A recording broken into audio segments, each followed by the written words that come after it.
Précis légal, procédure pénale, les fondamentaux. Donc les fondamentaux de la procédure pénale se trouvent donc, comme c'est un précis légal, dans la partie législative du Code de procédure pénale, et c'est son article préliminaire, donc le tout premier avant le premier. Et cet article préliminaire donc nous dit que la procédure pénale assure un procès équitable et contradictoire et l'équilibre des droits des parties, donc des victimes et des accusés. Que la procédure pénale assure la séparation des autorités de l'action publique, donc qui mène l'accusation, le parquet, et de jugement, donc les magistrats du siège, donc sur le principe dont on peut être juge et partie, parce que quelque part l'action publique est partie au procès pénal, puisqu'il mène l'accusation et défend la victime. Enfin non, il ne défend pas vraiment la victime, sauf si elle se porte partie civile, elle défend l'intérêt général. Donc l'atteinte à l'intérêt général du fait de l'infraction. La procédure pénale considère que plusieurs accusés dans une même situation seront jugés selon les mêmes règles, selon que tu sois étranger, venant d'une autre planète, malade, infirme ou quoi, tu as participé à un truc avec d'autres personnes, poursuivi selon un certain nombre de règles, ce sera les mêmes pour tous. Pas de distinction. La procédure pénale, l'autorité judiciaire informe et garantit les droits des victimes. Donc l'autorité judiciaire, ce sont les magistrats. Tout suspect a le droit à la présomption d'innocence, jusqu'à ce que sa culpabilité soit établie. Évidemment, l'atteinte à cette présomption est punie par la loi. Que tout suspect a le droit d'être informé des charges retenues contre lui, d'être assisté d'un défenseur, d'un interprète le cas échéant.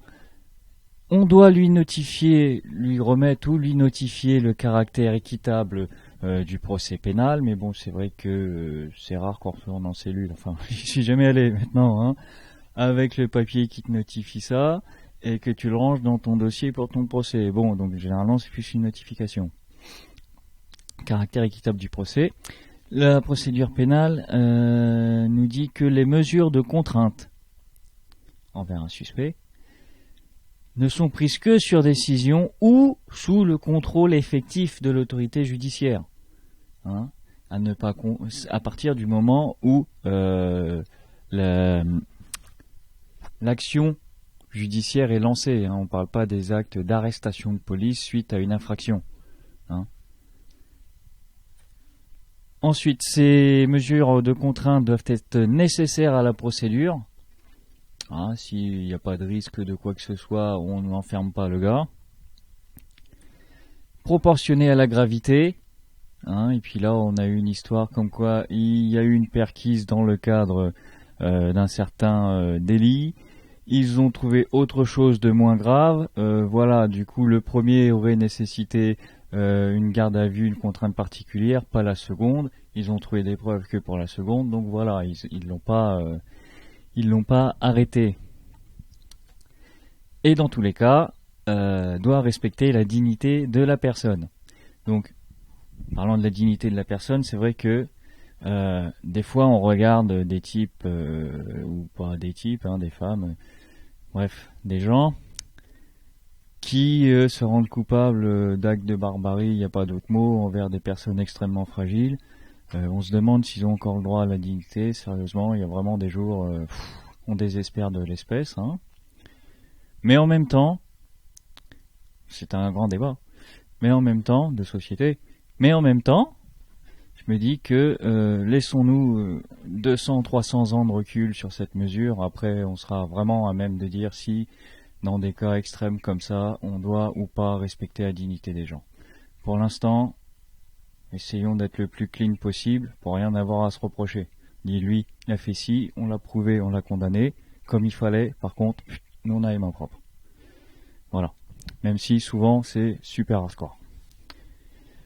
Bon voilà, ça c'était mon petit laïus sociétal. Donc, que tout mis en cause a le droit à des délais raisonnables d'accusation. Hein, il y a une instruction, une information. Suis-je accusé? Suis-je mis en examen? Oui ou merde, ça va pas durer 100 000 ans. Donc des délais raisonnables d'accusation. Parce qu'on est suspecté. Que tout condamné ce coup-ci a le droit de faire examiner sa condamnation par une autre juridiction. Hein, donc la juridiction du second degré, donc de faire appel de sa condamnation. Tout le monde. La procédure pénale nous dit qu'aucune condamnation ne peut être prononcée sur les déclarations faites sans l'assistance d'un avocat. C'est très clairement un vice de procédure. Et puis ma foi, voilà, pour ce que j'ai appelé les fondamentaux, mais c'est l'article préliminaire de la procédure pénale qui pose bien le cadre, hein, donc dignité de la personne, respect des droits, assistance, défense, droit à la défense, droit des parties, procès équitable, voilà. Donc ma foi, l'adresse du blog, hein, la chaîne qui va avec, on parle plus de la loi mais pas de la loi effective, de la loi future dans son inception politique avec un P majuscule dans le sens qui s'intéresse à la société. Rien que ça. Voilà pour cette fois-ci. Allez, au revoir. Ah si, je voulais dire.